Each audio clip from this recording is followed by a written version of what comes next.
Continuamos con la lección 8. La llegada del hombre a la Tierra coincidió con el período glacial, lo que lo obligó a buscar protección en la cueva o en la caverna. Y como era una especie nueva, muchos sucumbieron, sin duda por falta de defensas físicas, pero la necesidad de protegerse los obligó a buscar los medios y así descubrió y utilizó el fuego. Pregunta: ¿el descubrimiento del fuego habrá sido sugerencia superior? Explicación: indudablemente, pero el nuevo ser estaba en condiciones de inteligencia para recibirla y aplicarla. En cambio, un animal no puede recibir ni llevar a la práctica una sugerencia semejante. La evolución de los mundos está perfectamente sincronizada con la evolución de la vida manifestada en ellos. En el momento en que debió aparecer la forma humana en la Tierra, grandes heleros cubrieron vastas regiones y durante siglos y siglos algunas zonas permanecieron completamente aisladas, lo que permitió que los grupos de nuevos seres pudieran vivir solos y se afianzara la especie humana. Pregunta: ¿debemos considerar al humano como producto de transformación progresiva del animal? Explicación: no. El núcleo de las células está constituida por los cromosomas que vistos con microscopio parecen hilitos y son una acumulación de partículas, entre cada una de las cuales existe un intersticio en el cual está ubicado el gen. El gen es, en el núcleo de la célula, el elemento transmisor de las características de la célula. Cada célula posee sus características propias, según sea el tejido al cual pertenece. Por ejemplo, célula epitelial, célula muscular, célula ósea. Y esas características son transmitidas por sus genes. Todas las células del organismo tienen sus genes, pero los únicos genes que transmiten las características de la especie son los genes de los óvulos y los genes de los espermatozoides. Los genes de las otras células solo transmiten las características de la propia célula. Por lo tanto, es sobre los genes de los óvulos y sobre los genes de los espermatozoides que se efectúa la acción de la vibración transformadora, y esos genes transmiten la energía que poseen en el momento en que realizan la procreación. Desde que esos genes la reciben hasta que la transmiten, esa energía ha ido acrecentándose y es transmitida con la adaptabilidad necesaria para evitar cualquier choque. Como dijimos, la energía va acumulándose en los genes y en el momento previsto por la ley en que debe comenzar la nueva raza, los genes acusan el impacto.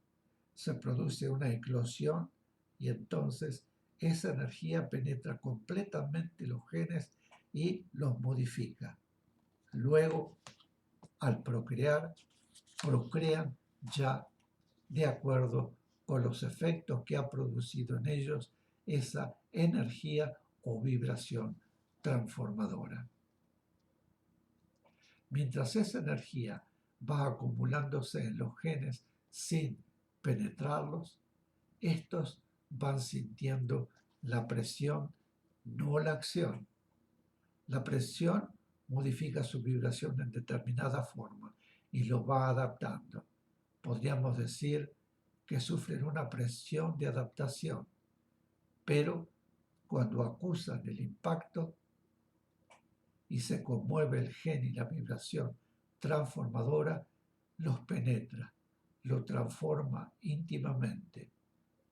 No se trata ya de adaptación a la vibración transformadora, sino que ésta lo penetra y lo transforma. No olvidemos que estamos refiriéndonos a algo infinitesimal. Esa vibración intensísima, al penetrar en la vibración física del gen, transforma su esencia vibratoria física y, debido a ello, cambian las posibilidades de la acción genética del gen en forma tal que desde ese momento generará seres con características diferentes, que serán las características iniciales de la nueva especie.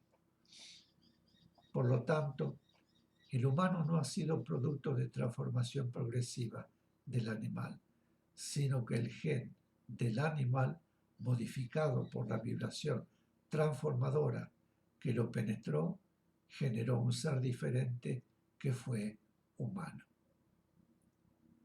Por más que avance el animal, nunca podrá ser humano, y por menos inteligente que sea un humano, nunca podría ser animal, porque existe entre el hombre y el animal una diferencia esencial en su capacidad para pensar y para sentir. Una diferencia de tal naturaleza que separa al reino humano del reino animal.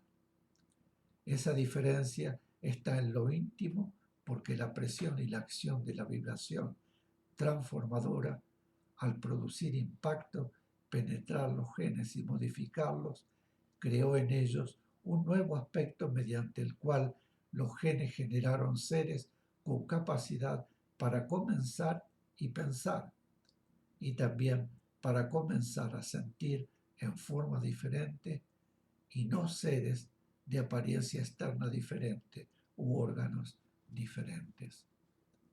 Por eso, la verdadera diferencia entre el animal y el primer ser humano no fue externa, sino interna. La diferencia física era tan ínfima en un momento, en un comienzo, que no significó separación entre unos y otros. En todo, como vemos, se evidencia la sabiduría divina. Si los primeros humanos hubieran sido totalmente diferentes de los animales y además inteligentes, no habrían podido convivir con ellos, y de aislarse, esos pocos no habrían podido sobrevivir porque necesitaban vivir en grey. Como vemos, no podemos decir que existió el llamado eslabón perdido, es decir, una especie que en la cadena de evolución y progreso constituyó el punto intermedio entre el reino animal y el reino humano, porque todos los seres que nacieron de los antropoides, cuyos genes habían sido modificados por la acción de la vibración transformadora, fueron ya humanos. Mis queridos, aquí finaliza la lección 8 y volveré pronto para continuar con la siguiente lección. Gracias por haberme acompañado. Hasta siempre.